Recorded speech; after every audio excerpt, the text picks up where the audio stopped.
Welcome to the first episode of Music Maker with Tyler Kline, a podcast from Loose Leaf Transmissions. I'm your host, Tyler Kline. Really glad to be joining you today, and I'm really excited to launch this new podcast where I'll be speaking with people who make music, such as composers, as the title might imply. But also you'll notice that the title of this podcast is stylized in such a way that it's music / makers. So I also plan to talk with other folks who make other things, artisans who make a physical craft, maybe a woodworker, a ceramicist, a visual artist, but also, bakers, chefs, even a hairstylist. So I know that everyone has their own path, and we're going to dig into it. That's the purpose of this podcast, and I'm really excited to see where it goes. It's kind of new, uncharted territory for me.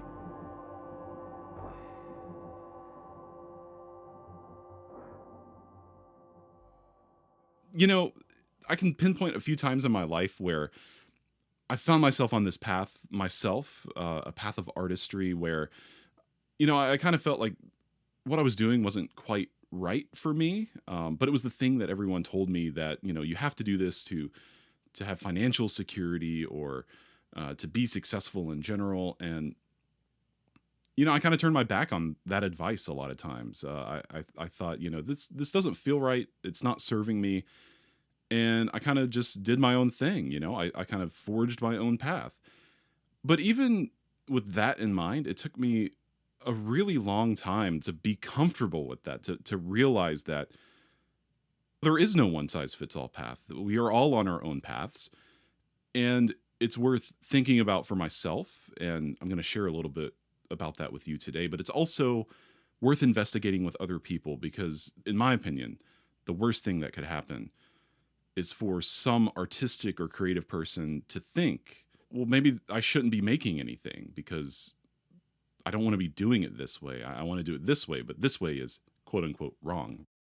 Full disclosure, I'm recording this particular episode after speaking with 5 composers, and I'll share who those composers are at the very end of this episode. Kind of hook you in, let you know like it's coming. I'm going to let you know who I'm going to speak with. But what I've realized even more so in speaking with these people who I know, quite, they're my friends. But even then, it's so inspiring to hear about their paths and realize things that I had never even thought about. So there is no one size fits all path. If you're an artist, if you're a composer, if you make things, even if you don't, I don't want this podcast to be only for composers and creatives. If you don't consider yourself a maker or an artistic person, well, first of all, I guarantee that you are. But second of all, this podcast is still for you because I also want to humanize artists as much as possible. We're not people who are, sometimes we're people who kind of go into our hidey holes and spend a lot of time making things, of course. But we're humans, just like everybody. The other thing that I want you to know about this podcast is that these are long form, oftentimes deep conversations. We are getting into the weeds here. And I'll kind of get into why I'm doing it that way in a little bit, but you can expect hour and a half, in some cases 2-hour episodes of this podcast. That's where the conversations kind of lead us. And I want to honor that. I want to share that with you. So I will also say something that I'm a little uncomfortable doing, but in a good way. I'm embracing the discomfort of this, I guess I'll say. I thought it'd be best to kind of share my own story, share some things I've never really told anyone, and let you know how I've arrived at the point of launching Music Maker as well as Loose Leaf Transmissions. It's something I've been spending a lot of time thinking about, multiple years, a lot of time kind of getting the launch right. It's not just something I'm pulling out of my hat and saying, okay, here it is, I'm going to do it. Let's see what happens. There's a lot of things that have gone into this, and I want to share a little bit of that with you today. So I want to tell you about my unusual path, at least what I think is unusual. I don't know anybody who has taken this path, at least. My unusual path that led me to launch this podcast. So I will kind of start and preface all of this by saying I personally identify first as a composer, as someone who writes music, even though I make most of my living as a broadcaster and a producer and I guess now a podcaster.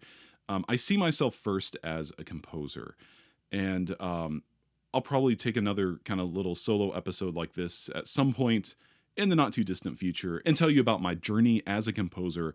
But I want to start off by sharing at least what I believe are the steps that led me to do what I do today as a broadcaster, as a producer, as a radio person, as an engineer, you name it. I work with audio. That's what I do. And it's funny because when I think about my first moments working with audio, I distinctly remember as a child. I think I was maybe 4 or 5 years old. I was not very old at all. And my dad, he had stereos in the house, of course, the stereo in the car. He had this massive CD and tape collection. And I just remember being really attracted to those devices. I remember kind of tuning the radio, turning the volume up and down, equalizing things. I didn't know what I was doing. I was just playing with the faders and seeing what would happen. So I hesitate to say that I have like this natural aptitude for working with audio devices and working with audio itself. But for sure, there was an interest at a very, very young age for me, that I really have never told anyone about. When I was planning out this episode, trying to decide exactly what to share, and I was telling my wife, Susanna, about it, I realized this was the first time I had told her about a lot of this. So you're hearing it here first, folks. This isn't widespread information. So there I was as a kid. I was playing with the stereo, and the other thing that I had, I don't know why or how, I had a handheld tape recorder, and I remember grabbing tapes off of my dad's collection and playing them through the tape recorder, but also totally trashing my dad's tapes and recording myself talking over the tapes. For those listening who might be like 20 or 25, you probably know what a cassette tape is, but if you don't, it's not like a CD. You can write to a CD with a computer and whatnot, but with a tape, it's an actual magnetic tape inside the cassette cartridge. And I would fast forward and the tape would scrub along, and I would just record myself speaking over it as a child, trashing my dad's tapes and probably my mom's too. So Mom, Dad, if you're listening, I'm really sorry about that. I'm sure that one day when I have children, they'll ruin my music as well. I probably deserve it. So, I was playing with tape recorders. I was recording my voice on tape. But weirdly enough, I was also a shy kid. And I remember being embarrassed by my voice and being embarrassed to like speak up or speak out or be called on in class. That was a really challenging thing for me. And I think if I had a chance to sit down with my younger self and say to him, you're going to speak to thousands of people, tens of thousands of people every day for a living. My younger self would probably be straight up appalled. And, I know that there's a lot of people who hate listening to their voices. I don't think it was quite that, because maybe it was, but I've obviously had to learn how to listen to my own voice and be comfortable with that. But yeah, there's this kind of embarrassment, like, oh, I was kind of secretly recording my voice on tape, and I didn't want anyone to hear. It was like a just for me kind of thing. And I think about that a lot now, working in radio, working in a padded room by myself. It's my comfort zone. There's a level of anonymity to it that I really appreciate, but also an ability to connect with people through that anonymity. And so, almost 30 years ago, the seeds were planted for that. It's really, really interesting for me to think about. I also have this vague memory in elementary school of reading weather reports. I think we got to take turns doing the morning news bulletin. And I want to say it was on like a closed circuit TV, but also maybe like over the intercom. And I remember having to read like weather reports in elementary school and really enjoying that. And at one point, I think my first dream job was to be a meteorologist and a weather reporter, which again, it's kind of funny. That was something I obviously that went by the wayside, but I've since, reported on the weather on the radio. So So these are like just little seeds that I feel like initiated this path for me that has nothing to do with the training I have, the degrees that I have, the experience that I have, the things that I do now, but I think they also entirely have to do with those things. And again, part of the purpose of this podcast is to find out what those seeds are from anyone who's willing to tell me, who will sit down with me and be my guest on this podcast. You know, I grew up in the 90s.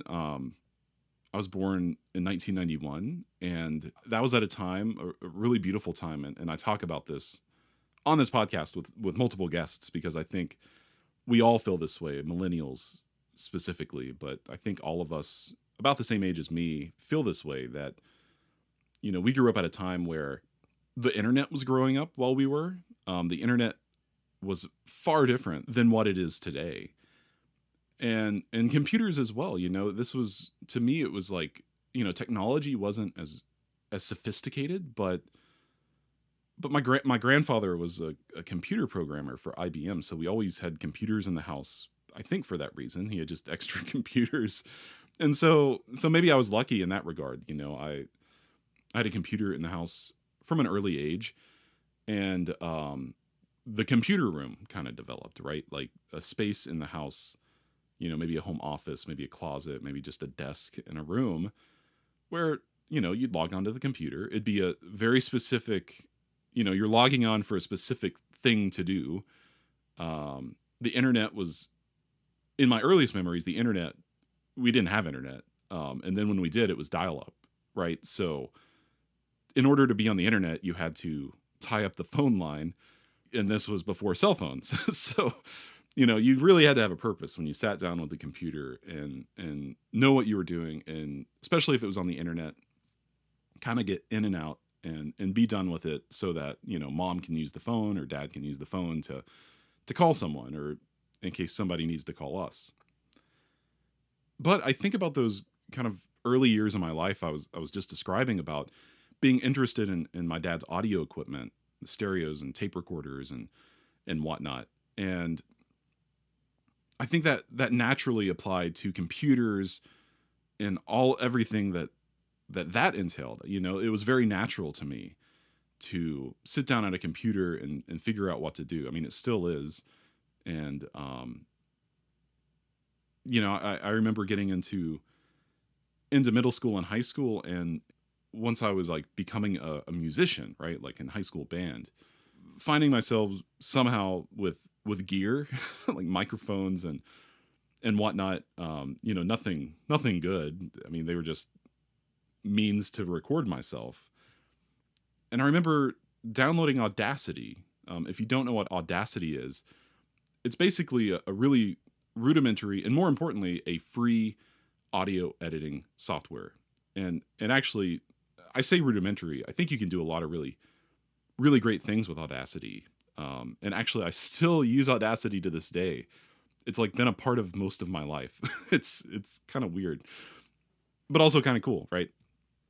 And so I was able to figure out, like, oh, there's this program I can download called Audacity onto the computer. And then the computer became more than just like sit down and type out an essay. It became more than just log onto the internet and search for like cheat codes for my video games so I could get really cool power-ups, right? The computer became this thing that would augment my musicianship. And it got me thinking about sound in different ways because of that. Because now I had the ability to record myself and record myself again and multi-track it and record myself again and layer that. You know, I played an instrument called the euphonium growing up, which is like a small tuba. I also played trombone. I also played electric bass. I played a lot of different instruments, piano. And now I had the ability to like be a one-man band, and it wasn't good. I mean, it was cool. It was fun. But it wasn't like, you know, it wasn't like the greatest music on earth, obviously, because I was like 13 or 14 years old. But we're talking when I was 13 or 14 years old, I was importing audio into a DAW, Audacity, a digital audio workstation, multi-tracking, creating fade-ins and fade-outs, mixing things to try to make them sound good.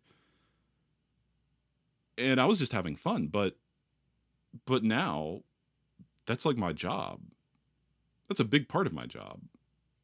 And people say I have this ear for it.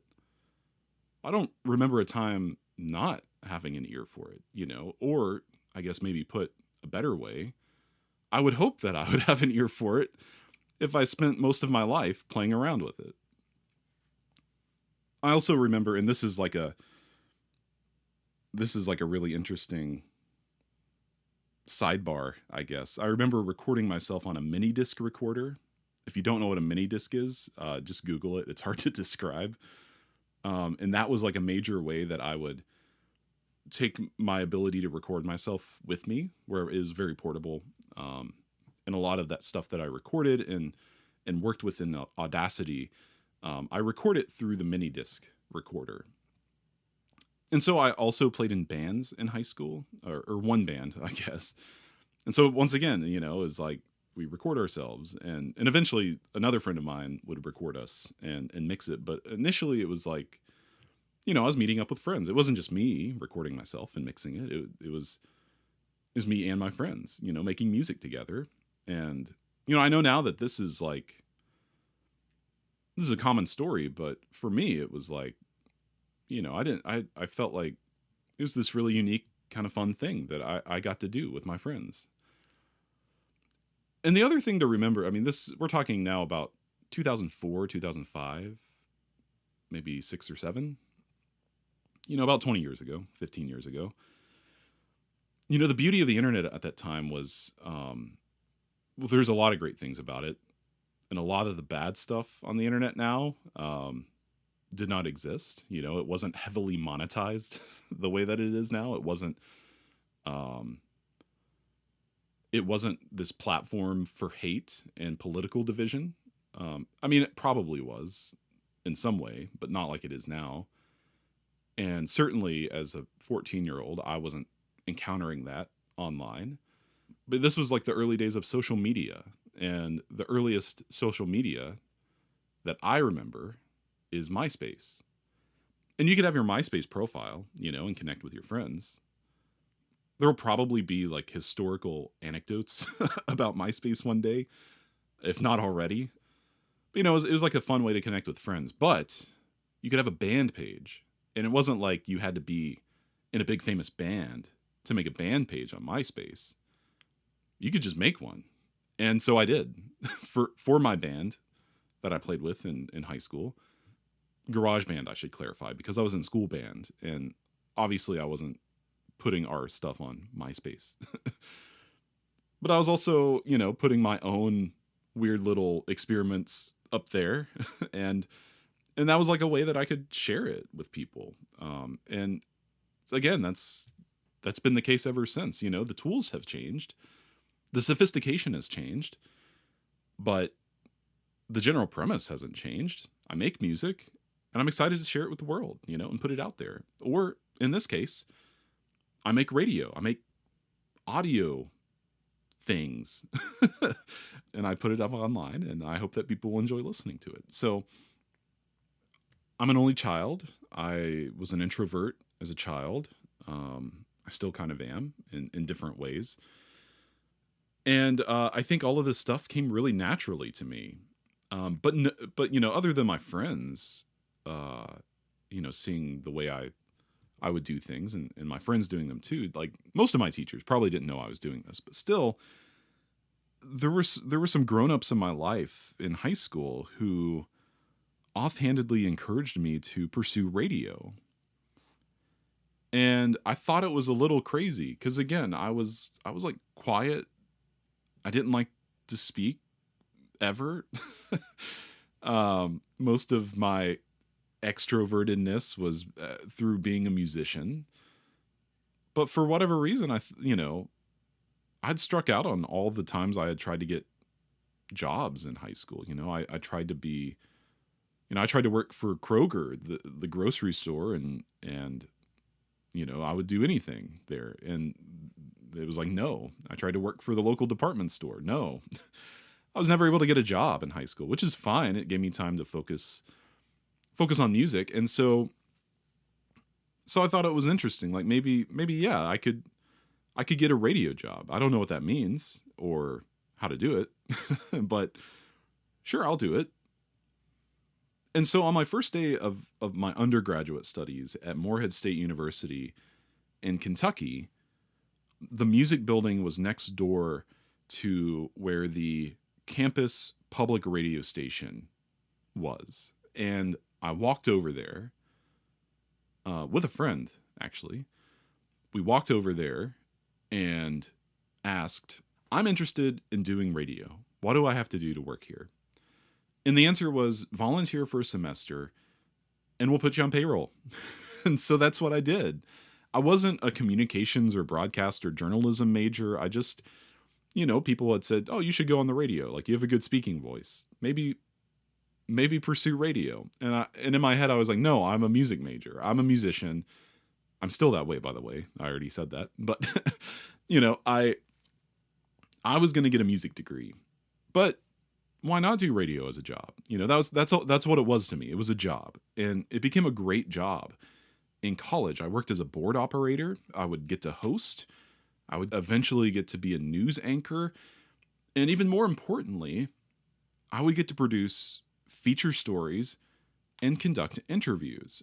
And I mean, I'm talking interviews like calling up the local transportation department to get information about road closures, construction work, like pretty vanilla stuff, right? But I enjoy doing it. And again, I was working with audio editing software. I was mixing things. I was getting to apply that ear, the ear for music, the ear for audio, and make things that I really enjoyed doing and that I got to share with people, this time over the radio. And so I did that for all 4 years of my undergrad degree into the summer after I graduated until I moved to Tampa, Florida for grad school, in which, again, I was going to grad school to get my master's in music composition. I was going to school to be a musician. I wasn't going to school to be a radio person, but one of the music professors at Morehead that summer had sent me a job posting at WUSF Public Media in Tampa for their classical music station. There was a job opportunity for essentially like the music programming position, someone who got to pick the music. And I wasn't sure if I was qualified for it, but I'd worked in radio for 4 years. I certainly had a decent resume, and I had a 4-year music degree, so certainly, I knew about music, and so I applied for it. And I didn't get the job because I wasn't qualified for it, really, or rather, the person who did get the job, who is now a dear colleague of mine, she was far more qualified than I am. Currently, still, that's the case. But who would end up being my supervisor, her name is Sheila Rue. And Sheila, if you're listening, shout out to you. She called me into her office and she said to me, I can't offer you the position you applied for, but I have a few hours a week I can give you as a student employee. Would you be interested in that? And I said, yes. Yes, I want to do this. I want to keep this parallel track going, right? So I was going to grad school. I was working maybe 10 hours a week doing the radio thing. And then I graduated without any plans. I had applied for doctoral programs. I got into a couple, but the money wasn't right. And, it just didn't feel like the right time for me. I told myself, I can always do it later. And for those of you who are thinking about doctoral programs and you say that to yourself, you really have to hold yourself to that, because later is probably never coming for me for doctoral programs, but I'm comfortable with that. That's okay. That's not part of my path. And that's part of the reason I'm telling you my story right now, is because there might be other options if that's something that you're on the fence about. Anyway, I went to my boss, Sheila Rue, and I said, I'm only at 10 hours a week. I don't have a way to make money right now. I'm just kind of existing. I'm working my 10 hours a week and I'm existing in this place. And, certainly I was doing composerly things, but I just kind of asked, like, could I have more hours? And the answer was yes. And so over the course of about 2 years, I kept asking for more hours. I kept getting more opportunities at my job until I had a full-time position, which I currently have now. That was 7 years ago that my position became full-time.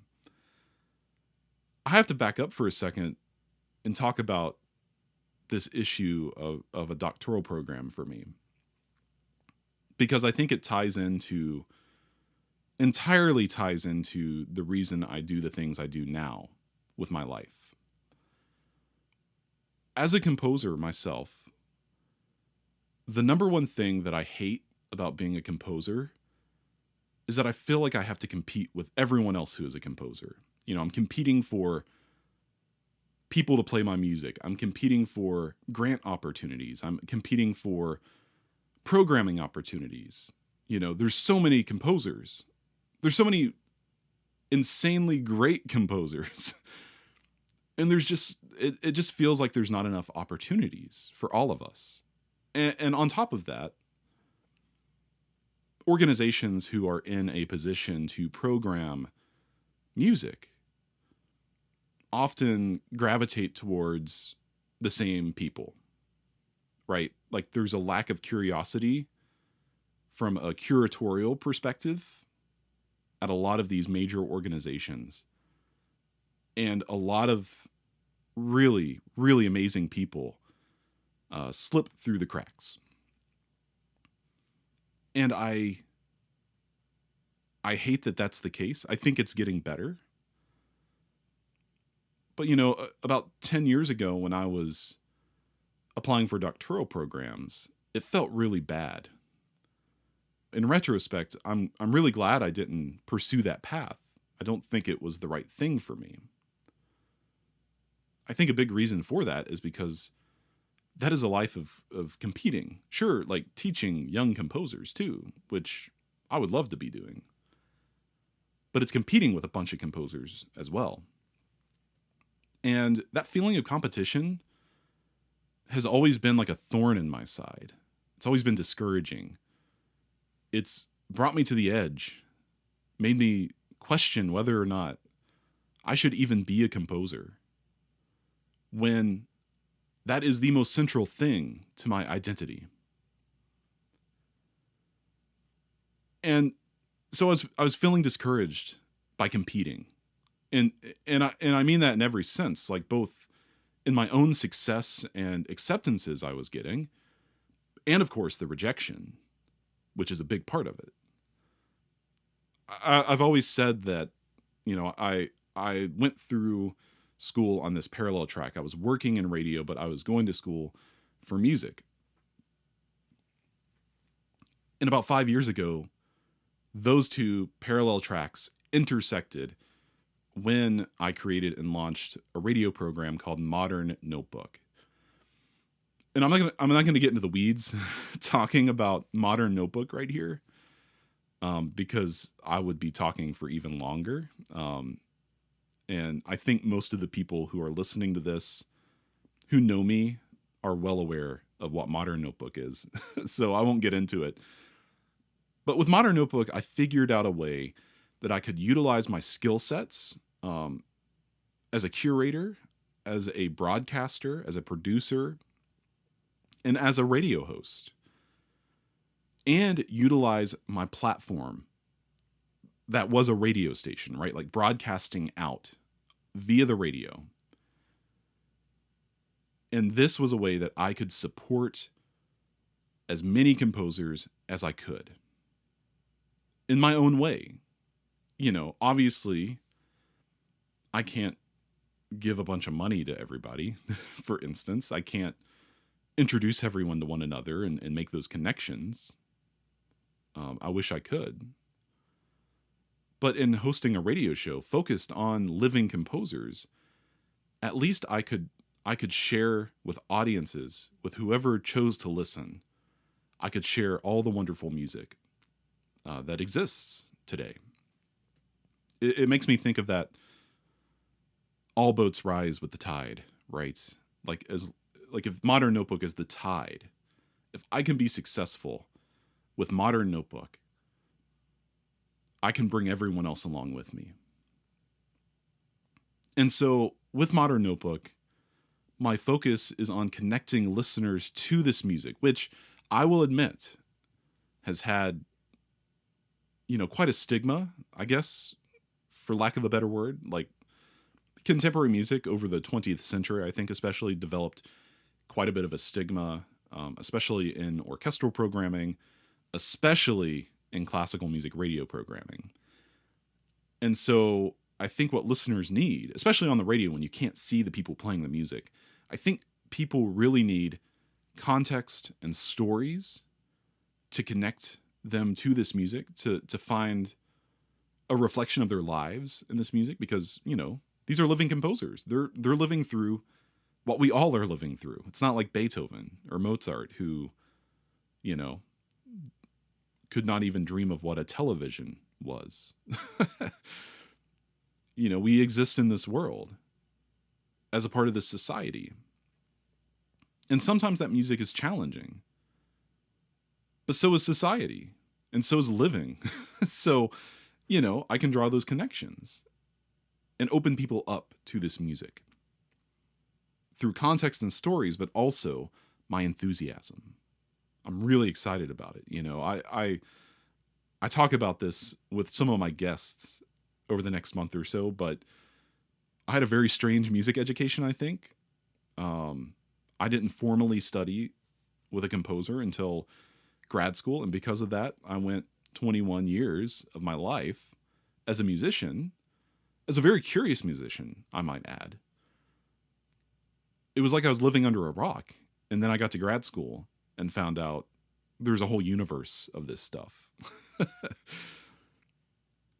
And so I've always had this kind of insatiable curiosity, I think, because of that. I love making discoveries in music, not just classical music or contemporary classical music, all music. I love the thrill of the hunt and just exploring what exists. That's all it is. So Modern Notebook really is like this big passion project, right? And very early on in the program's existence, I got an email from a composer's agent or artist, management representative, whatever.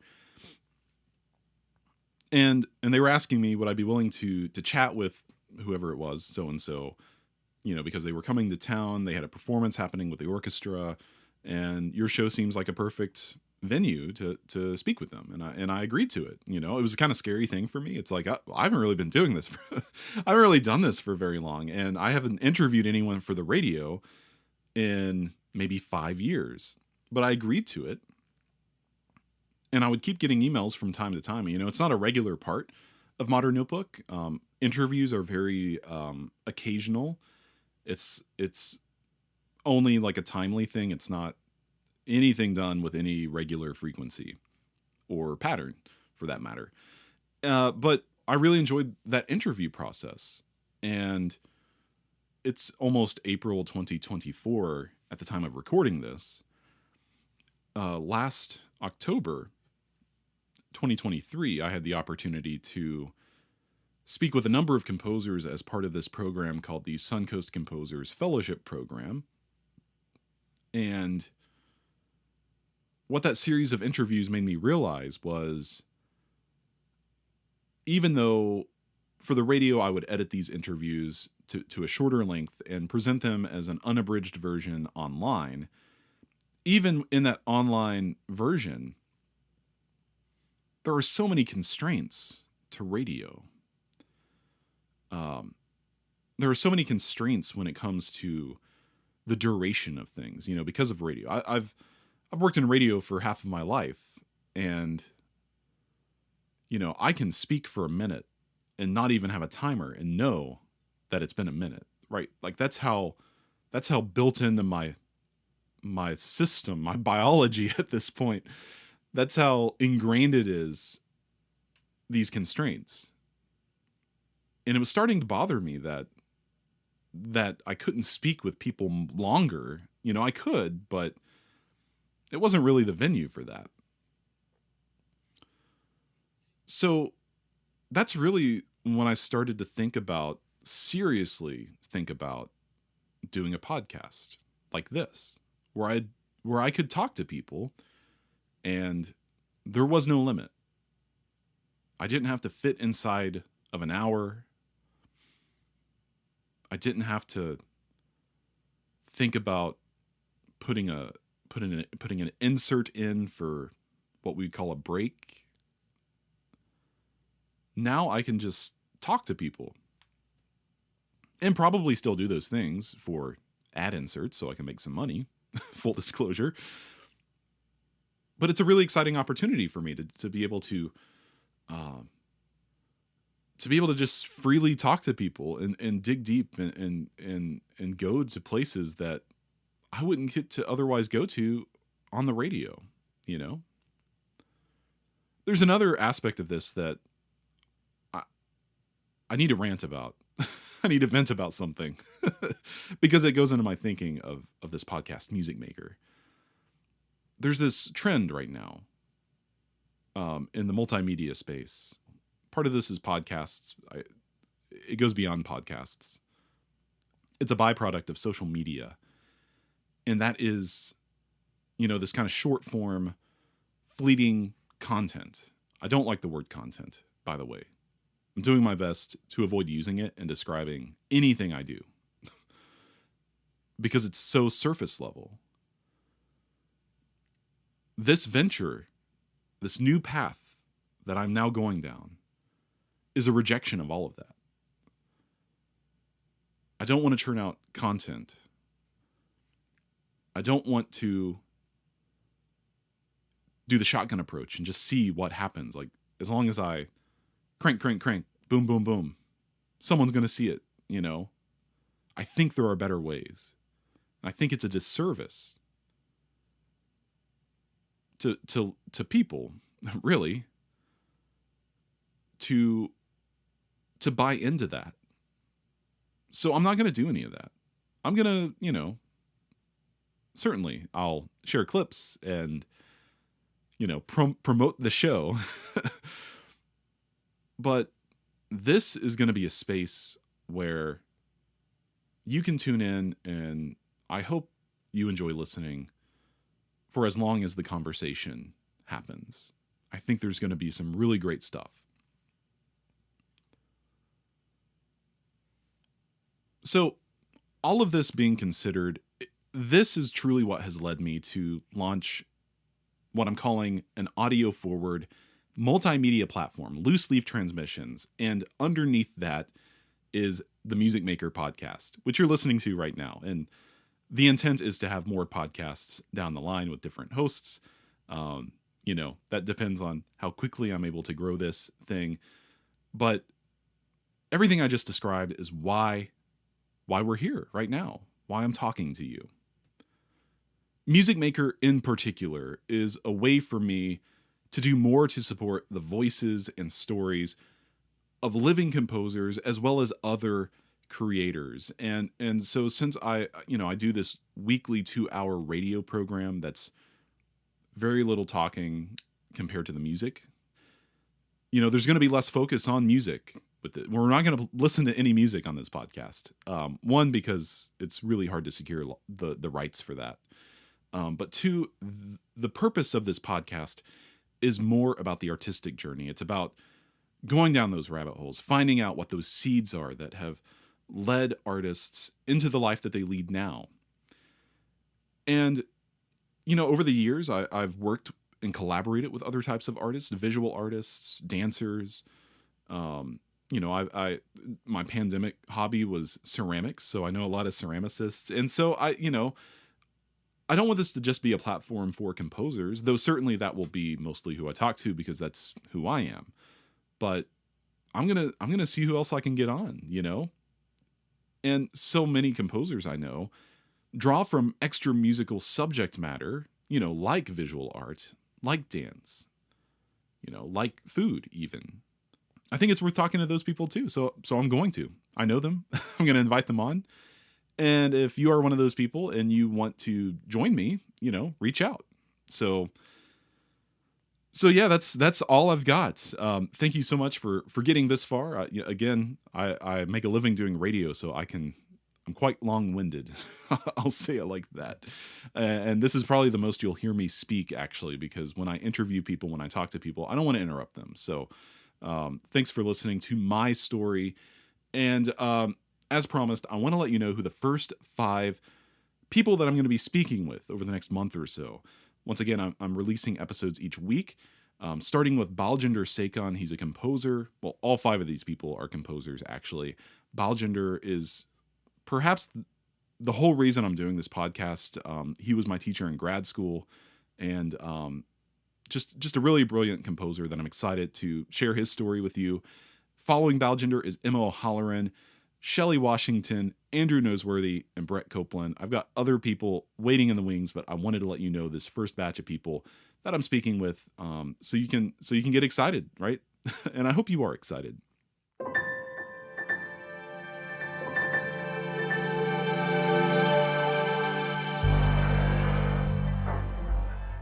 That's all I've got for you, folks. Thank you again for listening. You can actually support what I'm doing here with Loose Leaf Transmissions and Music Maker, the podcast, in a variety of ways. The best way that you can support us is by becoming a Patreon subscriber. I've set up 2 levels of giving. One is $2 a month, and the other, the producer level, as it's called, is $5 a month. And for that $5 a month, you will be able to hear podcasts about 5 days early. I'll be posting them early. So early access with that $5 a month, and it kind of gives me an amount to look forward to and know how to budget as I grow this project. If you're not into the monthly giving kind of thing, I've also got a Ko-fi, that's Ko-fi, a Ko-fi page set up on the Loose Leaf Transmissions website. You can give a one-time gift of any amount, just to say thanks. Price of a cup of coffee or a pint of beer or a book. I love buying books. So you decide. It's totally up to you, and there's other ways that you'll be able to support this project as well. And you can find all of that stuff online at looseleaftransmissions.com/support. Again, looseleaftransmissions.com/support, or you can find that link in the show description or show notes. And I certainly hope you'll come on board and be a part of what I'm trying to do here. I'm really excited about it. Other ways that you can support this project that does not involve any money: you can leave a review. Give us a review on the podcast app that you're listening to this program on. That's really free, and I know everyone says this in podcasts, but it's really helpful. It'll help give this show more visibility. I'll say it like that. And you can also follow us on social media. We're on Facebook and Instagram, not on Twitter or X, whatever it's called, because the name of Loose Leaf Transmissions is too long. So I just didn't want to go there. So Facebook, Instagram, and then our website. You can find everything you need to know about Music Maker and Loose Leaf Transmissions as it grows. That's at looseleaftransmissions.com. Alrighty, I'll see you next time.